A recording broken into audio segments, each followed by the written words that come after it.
ভোগিব সতী সততা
অষ্টকোটি নাগ নাগিনী স্মরণ করেছি। এবার চারদিকের যে চারটে নাগ এখনো মাতৃ আহ্বানে তারা এখনো সাড়া দেয়নি বলে আবার কি করছে, মা পদ্মাবতী ওই চারদিকের চারটি নাগের আরতি করছে।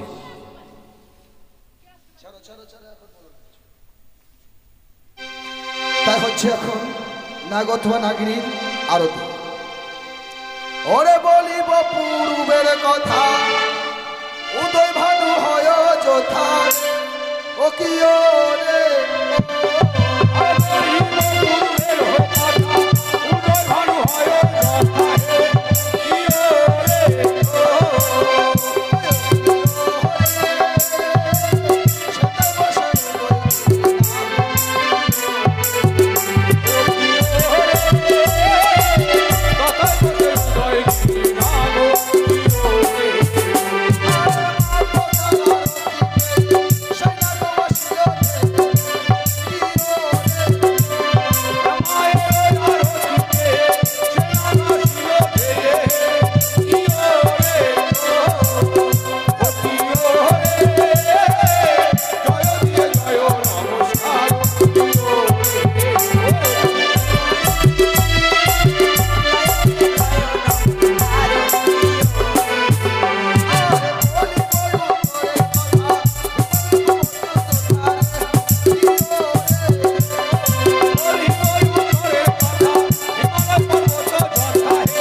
তাই দেবী পদ্মাবতী একে একে সকল নাককে স্মরণ করার পর বাসর ঘরে পাঠিয়ে দিল ঢোরাপোড়াকে।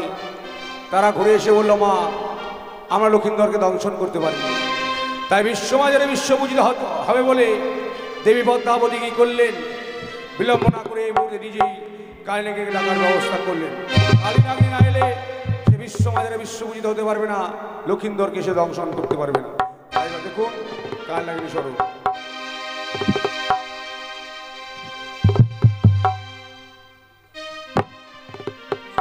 আমি অষ্টকোটি নাগকে স্মরণ করেছি, তাও তবে কেন আমার ডাকে ওই কালীনাগিনী সারা দিচ্ছি না?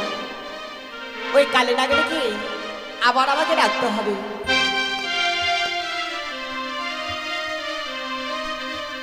ও বারো বিপদে পড়ে ও ডাকি রে না, ও এসো দয়া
আমি আরেকবার কর্ণপাত করে শুনবো কে এসে। কোথায় না গেলে আমার মায়ের কণ্ঠেশ্বর, হয়তো মা আমার কোনো বিপদে পড়েছে তাই আমায় করিয়ে স্মরণ, তাই আমি এই মুহূর্তে দেবো দর্শন।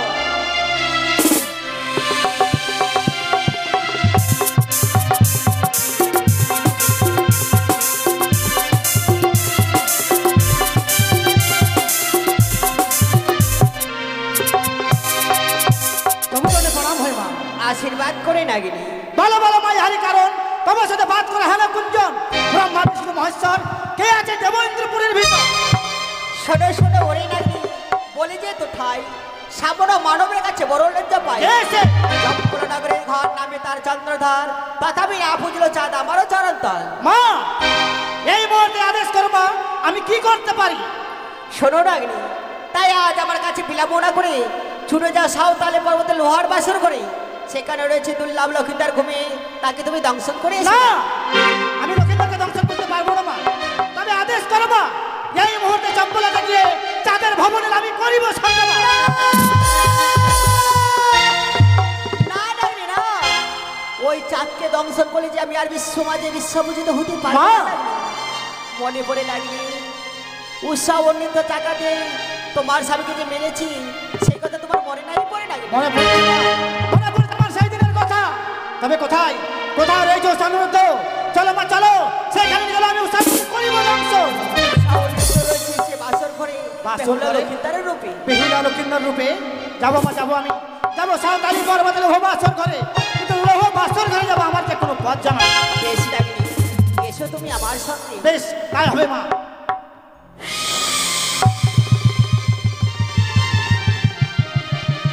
কিন্তু মা বলো না, আমি লক্ষিন্দরকে দংশন করবো, আমি যে একাদশী ব্রত পালন করেছি মা, লক্ষিন্দরকে আমি দংশন করতে পারবো না। বেশ নাগিনী, তুমি কিছুক্ষণ অপেক্ষা করো, তোমার জন্য আমি দুধ কলা নিয়ে আসবো। বেশ তাই হবে মা।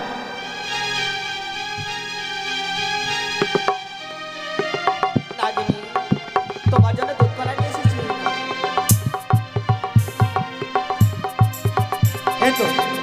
এই তো আমি একাদশী ব্রত ভঙ্গ করেছি, এই মুহূর্তে চলে যাবো সাঁওতালি পর্বতে লোহ বাসর ঘরে, আর লক্ষিন্দরকে আমি করবো দংশন। চলো মা চলো, বসে এসো নাগিনী।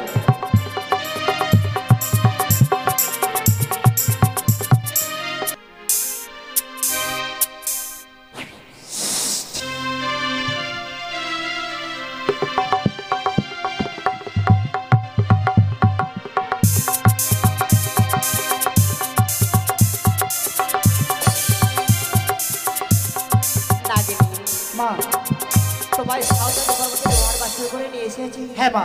এই বাসর ঘরে প্রবেশ করো নাগিনী। মা এই বাসর ঘরে আমি প্রবেশ করবো মা, আমি যে কোনো পথ পাচ্ছি না মা। নাগিনী তুমি ছোট যাও সেই ঈশান কোণে, আজ ঈশান কোণে রয়েছে চুলের ছিদ্র আর চুল দিয়ে বন্ধ করা রয়েছে নাগিনী। মা এই বিশাল দেহ নিয়ে আমি কিভাবে প্রবেশ করবো মা? তুমি আমার নাম স্মরণ করো। বেশ তাই হবে মা। জয় মা মনসা, জয় মা পদ্মাবতী, জয় মা বিশ্বহরি। কি দেখছি আমি? লক্ষ্মী নারায়ণের মতো তারা শুয়ে রয়েছে, আমি যে লক্ষ্মীন্দরকে দংশন করতে পারবো না, তাই আমি মাকে ডাকবো, ও গো মা লক্ষ্মীন্দর নিষ্পাপ, তার হাতে কোনো পাপের ছায়া নেই মা, আমি লক্ষ্মীন্দরকে কি করে দংশন করবো মা?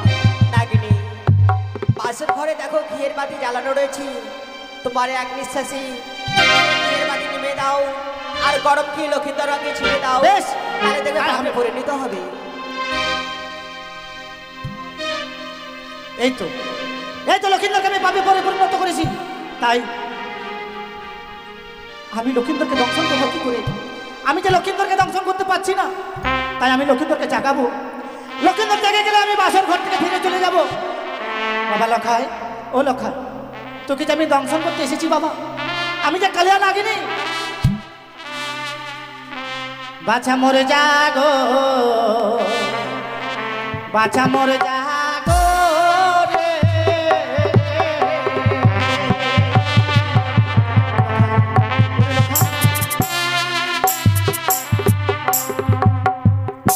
বাছা মরে জাগো, বাছা মরে জাগো রে। একবার দেখে দেখো বাবা,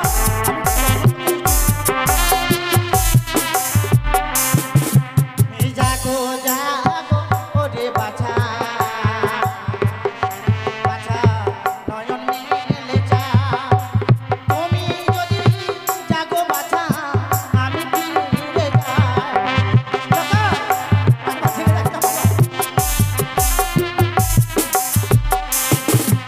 সাত পুত্রের জননী আমি, আমি থাকি যে ভুবনে, তোর মহলনে রঙিব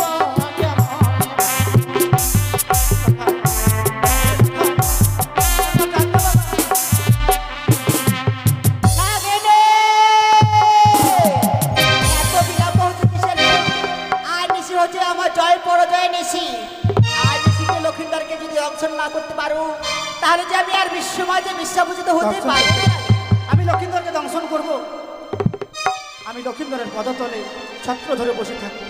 ওরে বাবা লক্ষায়, তোকে দু হাত করে অনুরোধ করে বলছি বাবা, তুই আমার মস্তকে পদাঘাত করিস না।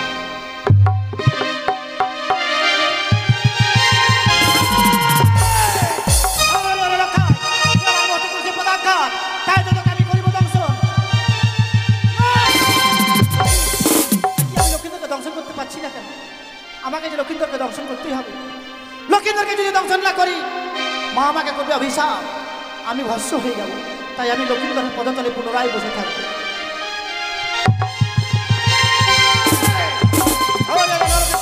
পরবর্তী আমার মস্তকে দুবার করেছি পদাঘাত, তাই তোকে আমি করবো না ক্ষমা। এই মুহূর্তে তোকে আমি করিব দংশন। তাও কেন পারছি না? আমি কেন লক্ষ্মীন্দরকে দংশন করতে পারছি না?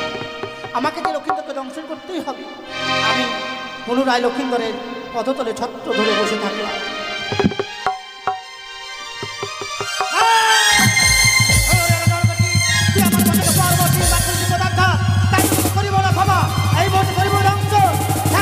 চন্দ্র সূর্য থাকি দেবো আকাশ বাতাস, আমি লক্ষ্মীন্দরকে করিলাম দংশন।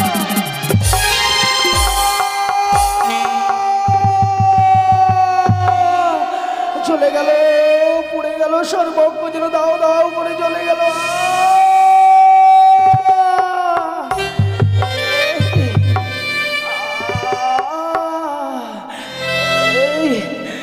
এই বাসর ঘর অন্ধকার কেন? এই বাসর ঘরে তো প্রদীপ জ্বালানো ছিল, কিন্তু বাসরের চারিদিক অন্ধকার হয়ে গেল কেন? এই বাসরে কিসের গর্জন শুনতে পাই? কে কে তুমি বাসরে প্রবেশ করেছো? আমি কালিয়া নাগিনী বাবা। নাগিনী, নাগিনী তুমি এই বাসরে কেন? এই বাসনের দরজা তো বন্ধ করা ছিল, কি করে তুমি এই বাসনে প্রবেশ করলে? আমি মায়ের আদেশে প্রবেশ করেছি দেখা। মায়ের আদেশে? হ্যাঁ বাবা। কিন্তু কেন? আমি যে তোকে দংশন করেছি বাবা। না,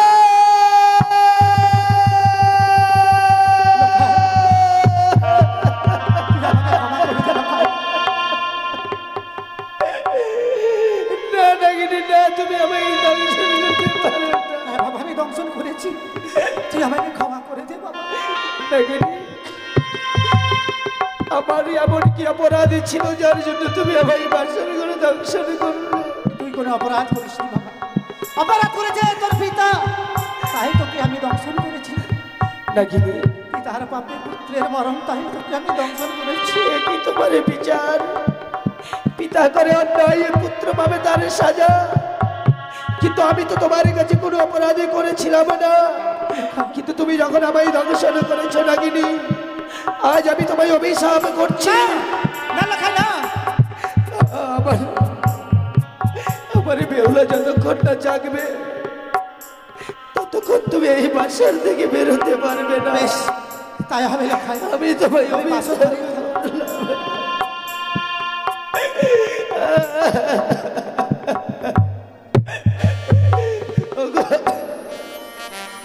ওগো বেহুলা, চেয়ে দেখো, আজ বাসরে সর্বপ্রবেশ করেছে প্রিয়ে,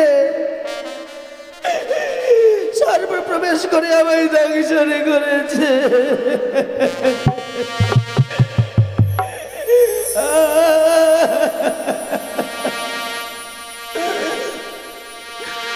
ওই আজি ওঠো প্রিয়ে,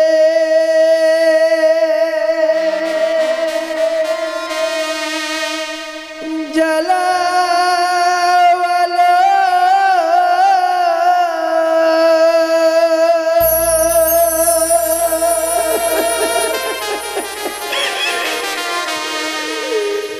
বিষে অঙ্গ হলো হলো।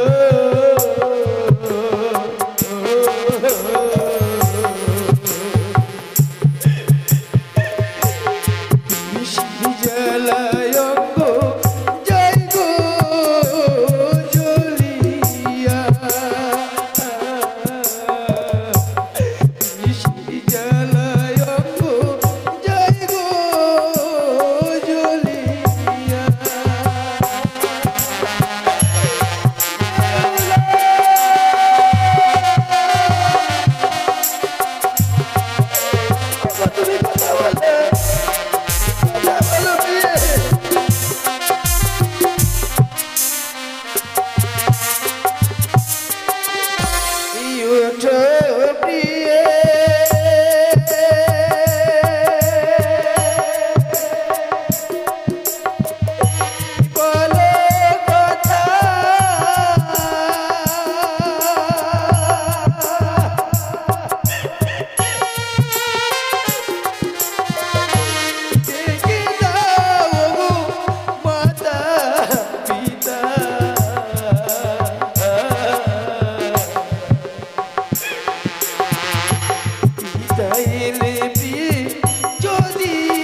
জ্বালা সইতে পারছি না গো। তুমি একটি বারে জেগে ওঠো, তুমি যদি না জাগো আমি বুঝি তোমায় সারা জীবনের মতো হারিয়ে ফেলবো প্রিয়ে। কি আজ আমার সোনার অঙ্গ যেন কালো বিষে নীল হয়ে গেছে।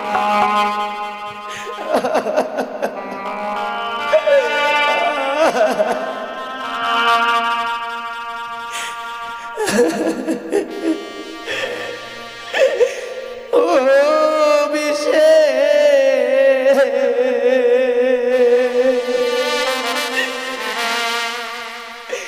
জ্বালা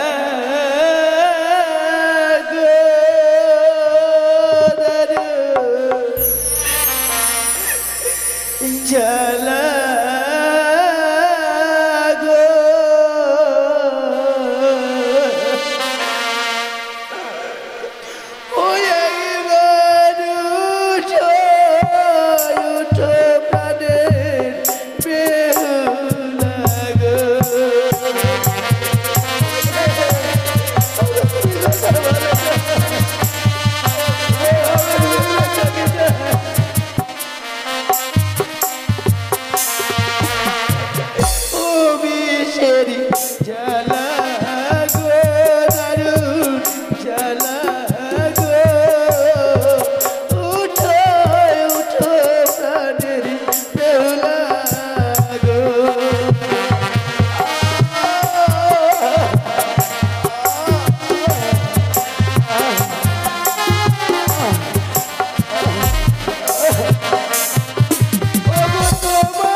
সাড়া দেয় না। অভিমানী প্রিয় আমার, আমি জানি বেহুলা এই বাসারে ঘরে তোমার কাছে প্রেমানি করে চেয়েছিলাম বলে তুমি আমার উপর অভিমানে করে আছো প্রিয়। কিন্তু চেয়ে দেখো আজকে যেন সত্যি সত্যি আমাকে সর্বে ধ্বংসন করেছে গো। আমার সর্বঙ্গ যেন বিষে নীল হয়ে গেছে।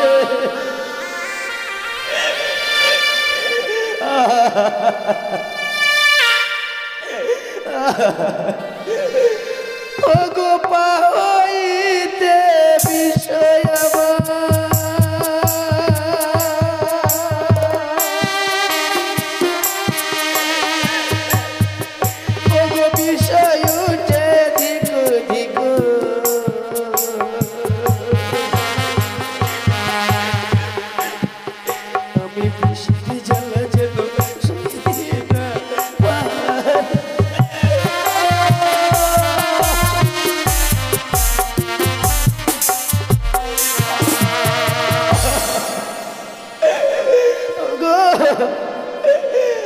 আমি যেন আর সইতে পারছি না গো।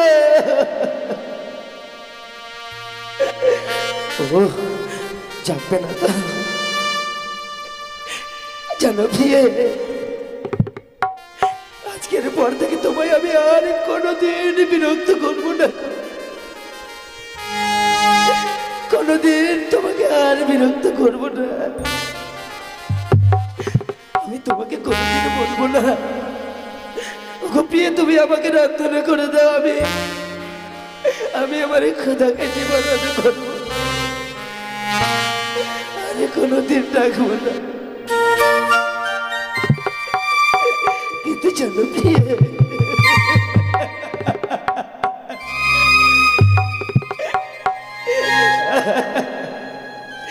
জনপ্রিয় এই চম্পক নগরে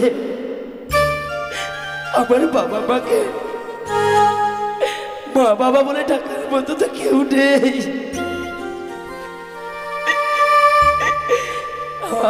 আমার মা আমাকে পেয়ে সব দুঃখ ভুলে গেছিল গো, কিন্তু আমার তার সে আশা পূর্ণ হবে না। আমি যখনই চলে যাব তুমি শুধু আমার বাবা মাকে মা বাবা বলে ডেকো প্রিয়ে, মা বাবা বলে ডেকে আমার মা বাবাকে সান্ত্বনা দিও। আইরে ভাগ্য, আমি এমন কি অপরাধী করেছিলাম আজ বাসার ঘরে একটি আমার অর্ধাঙ্গের সঙ্গে কাটাতে পারলাম না। কবরে হইতে বিষয়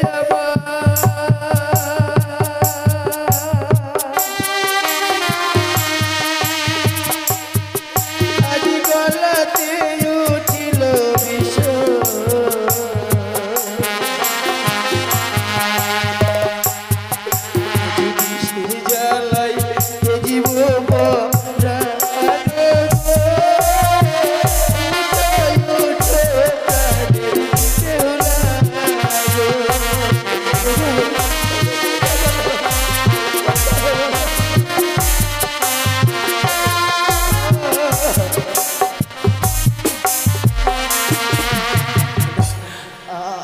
আমি যেন আর কথা বলতে পারছি না। আমার বাবা আমায় বলেছিল, ওরে লক্ষা, কাল যখন পূর্ব আকাশে সূর্য উদয় হবে আমি তোর জন্য স্বর্ণ দোলা নিয়ে আসবো, কিন্তু সে ভাগ্য আমার হলো না। ওগো বাবা, তুমি আমার জন্য স্বর্ণ দোলা নিয়ে এসো না গো। কালে যখন পূর্ব আকাশে সূর্য উদয় হবে তুমি আমার জন্য ওই কাঁচা বাঁশের দোলা নিয়ে এসো। ওই কাঁচা বাঁশের দোলাই যে আমি বড় আনন্দ পাবো। সবাই যখন স্কন্ধে নিয়ে বলো হরি হরি বল বলতে বলতে ওই শ্মশানে নিয়ে যাবে, আমি যে সেই হরি নামে বড় আনন্দ পাবো বাবা।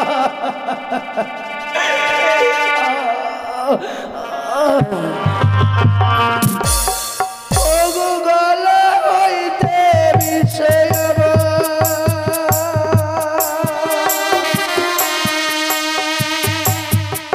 আজ মস্তকে উঠিল বিষয়,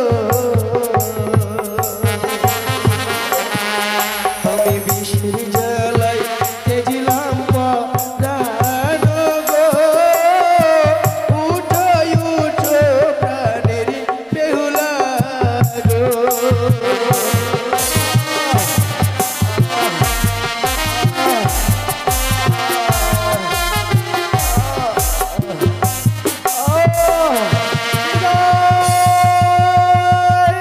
বাবা